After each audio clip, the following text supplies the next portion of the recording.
Top 3 longest flights in the world. At number 3 is Doha, Qatar to Auckland, New Zealand, and is 7,850 nautical miles in distance and takes about 16 and a half hours. Second is Newark to Singapore. At 8,285 nautical miles, this trip takes just under 18 hours.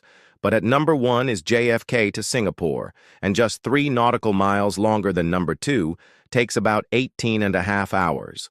Have you flown any of these? Be sure to leave a comment down below.